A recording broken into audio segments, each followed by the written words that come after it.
Eh bien, bonjour les amis. Aujourd'hui, on se retrouve pour un dernier test concernant mon nuque, vous savez, celui qui chauffait. Et alors, en réalité, c'est un test que j'ai fait cet été, donc je vous mettrai quelque part dans la vidéo ou dans les descriptions le lien vers la série de tests que j'ai fait à propos de ce nuque qui chauffait et que j'ai fini par remplacer en tant que daily, c'est-à-dire ordinateur de bureau de tous les jours, parce qu'il chauffait. Et vous savez que j'avais fait un certain nombre de tests sous différents OS, et en réalité, il montait dans les tours, et dès que je lisais une petite vidéo, ou dès que j'utilisais Firefox, la machine montait à 100 degrés ou quasiment, et puis n'en sortait jamais.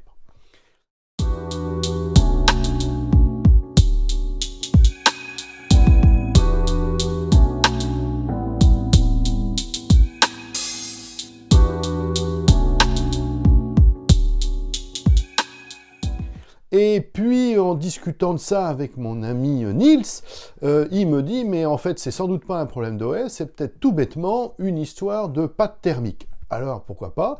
Et il m'explique qu'en effet, non seulement l'ordinateur est tout petit, hein, vous avez vu, c'est un tout petit boîtier, donc ça dissipe pas très bien de façon thermique, mais il m'explique, et il a raison finalement, que pour des raisons de coût, souvent les fabricants mettent de la pâte thermique de mauvaise qualité. Alors finalement, comme c'est pas très compliqué, on s'est lancé dans l'affaire, et puis il m'a aidé à changer la pâte thermique, à démonter l'ordinateur, et à changer la pâte thermique. Et puis...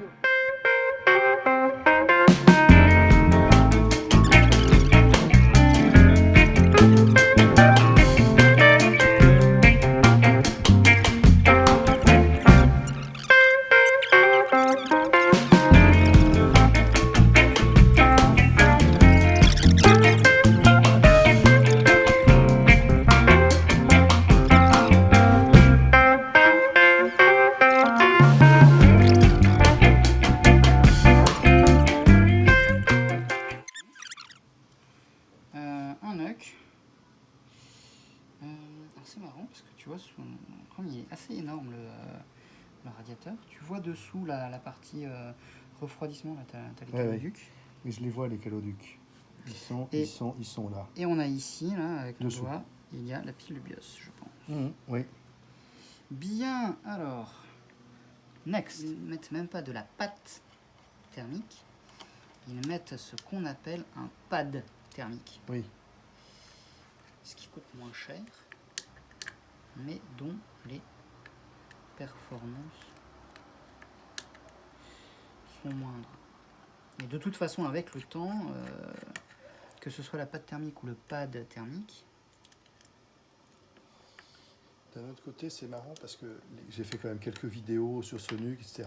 J'ai des commentaires, des gens qui m'ont envoyé des commentaires, donc je suis pas le seul en réalité à avoir ce problème. Ah non, t'es pas le seul, c'est connu. C'est la maladie des nuques en fait. Oui.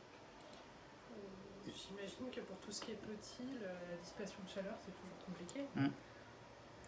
Oui, et en fait, quand je m'étais renseigné, parce que, ah oui, effectivement, là, il y a bien un pas. Non, c'est de la pâte. C'est de la pâte. C'est de la pâte. Et tu as des petits pads en plus ici. Hop.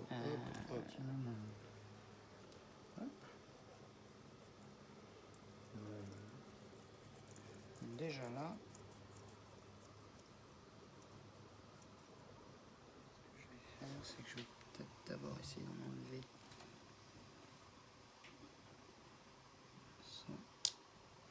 sans l'alcool. Hop. Normalement, tu pourras ensuite mettre le chiffon à laver. Rassure-toi. Non, mais c'est bien d'utiliser un chiffon nettoyable. Je devrais en faire autant. Surtout que c'est pas ce qui manque, des chiffons à la maison. Parce que pour le coup, avec la peinture, j'en consomme. Ah bah oui, toi, oui, c'est sûr.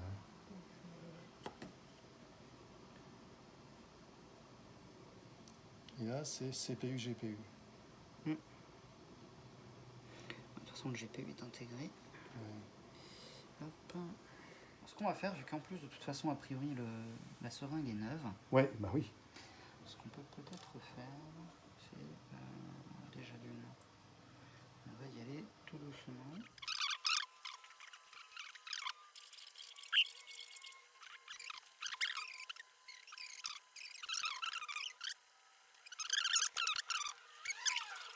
C'est C'est parti.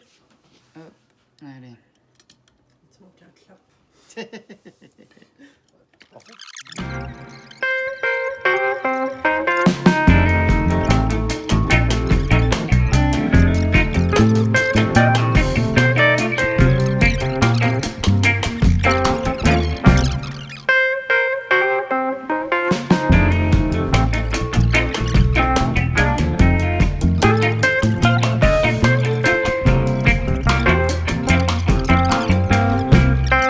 Ça y est, on a changé donc la pâte thermique, on a remonté l'ordinateur, j'ai laissé quelques temps, et bien maintenant je vous propose de remonter le banc test pour voir qu'est-ce qu'il en est réellement. Et donc pour tester la petite idée de Niels, j'ai reconstruit mon banc test classique comme les fois précédentes. C'est pas très compliqué, hein. Je branche mon NUC sur un écran clavier. Pour l'OS, j'ai choisi Fedora qui est mon OS de référence. Mais cette fois-ci, puisqu'on est en octobre, j'en profite pour tester la version bêta.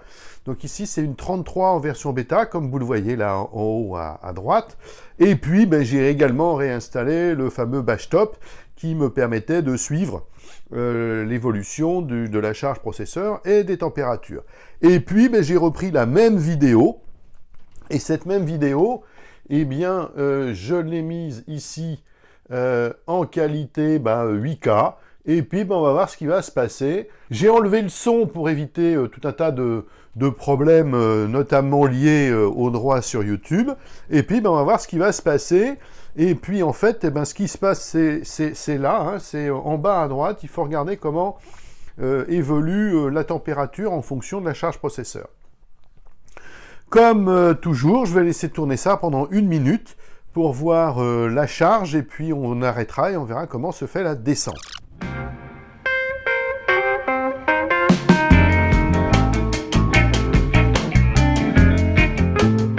Alors voilà, ça y est, j'ai fait une petite minute, une grosse minute, 1 minute 48 de diffusion, et je m'aperçois que les choses sont bien mieux, puisque en fait, au lieu de monter tout de suite à 100 degrés avec un ventilateur qui montait dans les tours, on est aux alentours de, pour une charge processeur équivalente bien entendu, on est aux alentours de 80 degrés, donc c'est tout à fait normal. Et puis là, vous voyez, le temps de vous parler, je viens d'arrêter la vidéo, le temps de parler, je suis déjà redescendu à 50 degrés en moyenne, ce qui est très acceptable.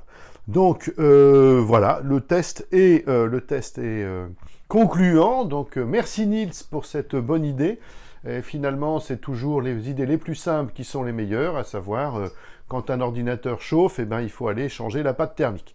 Voilà. Eh bien, les amis, ça y est, vous voyez, le test est fait et on arrive à la conclusion que changer la pâte thermique a beaucoup amélioré les choses, puisque globalement, la machine se comporte maintenant normalement, c'est-à-dire à une température nominale aux alentours de 40 degrés, et quand on charge un peu le processeur, il monte à 82, 3, 4, 5, mais il ne monte plus à 95 ou 100, et surtout, il redescend en température.